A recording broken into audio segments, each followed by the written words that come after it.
An empirical formula provides us with the smallest whole number ratio of the elements in a chemical compound. Let's see if we can lend some meaning to that definition. Right here I give you the molecular formula for glucose. By molecular formula I mean the actual formula of glucose. In other words, a molecule of glucose consists of 6 carbon, 12 hydrogen, and 6 oxygen.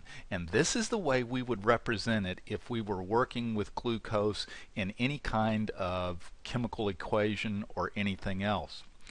The empirical formula of glucose, however, is right here, CH2O. And all that means is that for every carbon there are 2 hydrogen and 1 oxygen. And I think if you go back up here to the molecular formula and you look at it, you can clearly see that each of the subscripts is divisible by 6. So the empirical formula for glucose would be CH2O. One final comment about the significance of empirical formulas, and especially empirical formula calculations. If we are able to calculate the empirical formula of an unknown chemical compound, we are taking a major step towards actually identifying that unknown compound, because the empirical formula is going to provide us with, number one, all the elements present in that unknown compound, as well as the relative proportions of each. Before we take a look at this first sample problem, you're going to need your periodic table, you're going to need something to write on and something to write with, and of course you'll need a calculator. If you got all of those things available, then we're ready to take a look at this first sample problem. This problem reads as follows. Analysis of a binary compound containing only iron and chlorine indicates that the compound contains 4.4 grams of iron and 5.6 grams of chlorine. What is the empirical formula of the compound? First thing I want you to do is locate the element iron on your periodic table. It's element number 26, and I need to know, what is its mass? Well, it's 56 AMUs. But what I really need is not the mass of a single atom of iron, but a mass of a mole. I need the mass of Avogadro's number of iron atoms. And of course, that's 56 grams. Now, what I just stated there without really making a point of it was a mathematical equality. Basically, I said this, 56 grams is the equivalent, it's equal to 1 mole of iron. Okay? You may not remember this, but back in the first semester, very early in the first semester, we studied something called dimensional analysis, a method of problem solving. And it all begins with mathematical equalities like this one expressed here, 56 grams equals 1 mole of iron. And from mathematical equalities, we can generate what are known as unity fractions. These fractions will assist us in solving a variety of problems. Here's what the unity fractions for this equality would look like. The first one would simply be 56 grams over 1 mole of iron. And the second one would be the reciprocal of that, 1 mole of iron over 56 grams.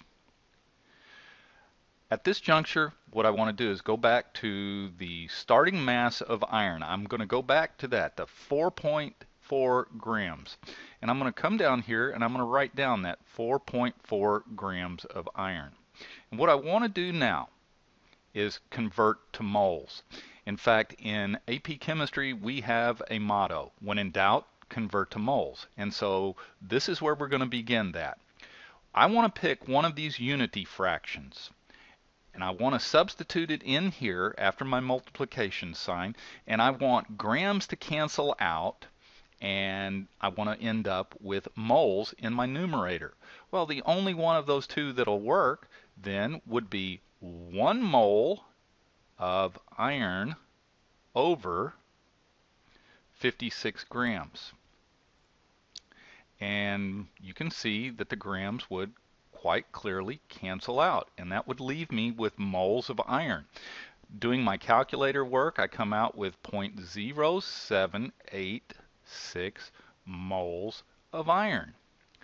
I want to do the same thing for every element that's a part of my compound when I'm doing an empirical formula problem. This is a binary compound, so the only other element that I've got is chlorine. And I've got 5.6 grams of chlorine. And I want to take the exact same approach to the chlorine. I want to convert it to moles. In order to do that, I've got to locate chlorine on the periodic table. It's element number 17. Its mass is one of those masses that we don't round off. A single atom of chlorine has a mass of 35.5 AMUs. So what's the mass of a mole of chlorine atoms? Well, of course, it's 35.5 grams. And so what I really just said, again, was 35.5 grams equals 1 mole of chlorine. And I need to make a unity fraction from that equality that allows me to cancel out grams again and gives me moles. And so here's what that would look like. I've got 1 mole of chlorine over 35.5 grams. And doing my calculator work there, I come out with 0.158 moles. Now, here's the next step in an empirical formula problem. Once you have determined the number of moles of every one of the elements in an empirical formula, you want to identify the smallest number of moles. Well, that's clearly 0.0786 moles. Once I've identified that, I want to divide all the mole quantities by that number. So in other words, what I want to do, because 0.0786 moles is the smallest number of moles in this problem, I'm going to divide 0.0786 moles by 0.0786 moles. And obviously that gives me 1. Okay, I'm going to do the same thing for my chlorine content, but it's 0.158 moles of chlorine. And I'm going to divide it by the smaller number of moles, 0.0786 moles. Calculator says that's 2. And here's the significance of these two numbers. What this says is for every mole of iron in my formula, I have 2 moles of chlorine. And that translates to an empirical formula that looks like this. FeCl2. Okay, remember, we never write 1 as a subscript, but do you see where the 2 came from? And that's the empirical formula for something that we would call iron 2 chloride or ferrous chloride. Now, this is a salt. We've already discussed what a salt is going quite a ways back. For salts, typically what we determine to be the empirical formula will also be the actual molecular formula. Our second sample problem features a new wrinkle. You'll notice that it says a compound has been determined to have the following percentage composition by mass. 49.5% carbon, 5.2% hydrogen, 28.8% nitrogen, and 16.5% oxygen. What is the empirical formula of the compound? Well, the previous sample problem began with masses in grams. There was 4.4 grams of iron, 5.6 grams of chlorine. This one begins with percentages. And here's how we work with this type of problem, because it's actually a very common way of stating an empirical formula problem. Anytime you're given percentages like this, you want to make the assumption you have a 100-gram sample. Well, what's 49.5% of 100 grams? It's 49.5 grams. And the same approach can be taken to each of these. What's 28.8% of 100 grams? Well, 28.8 grams. And so that's how we go about starting these problems. So I begin with 49.5 grams of carbon. Carbon's element number 6 on the periodic table. It has a mass of 12 AMUs. What's the mass of a mole of carbon? 12 grams. And when in doubt, we're going to convert to moles. So 1 mole of carbon is 12 grams, and that comes out to be 4.125 moles. And we're going to do the same thing with all of the components in this particular formula. At this juncture, what do we do in an empirical formula problem? Well, as we stated on the previous problem, what you do is you divide each of the mole quantities by the smallest number of moles, which in this case is 1.03 moles. So I know it's a bit redundant, but 1.03 divided by 1.03 is 1. Going up here, let's take a look at our carbon. We've got 4.125 moles. We're going to divide it by 1.03 moles.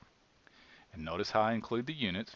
And that gives me 5.2 moles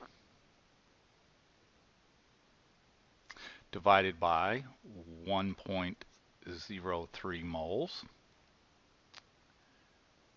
And that's going to give me 5.04, and I carried out that far to make a point. It's not perfectly 5, but 5.04 is close enough to 5 for us to consider that a whole number. Lastly, we've got 2.06 moles of nitrogen. Divide that by the 1.03 moles, and we come out with 2. Okay, what do these numbers represent? These are the whole numbers that represent the ratio of these elements in this particular formula. Okay, it's carbon 4, hydrogen 5, nitrogen 2, and oxygen 1. And remember, we're not going to include the 1 as a subscript. What you need to be aware of here is this simply represents the smallest whole number ratio of the elements. It does not tell us, in fact, the formula. And what I'm trying to say is it's possible that this formula would be C8H10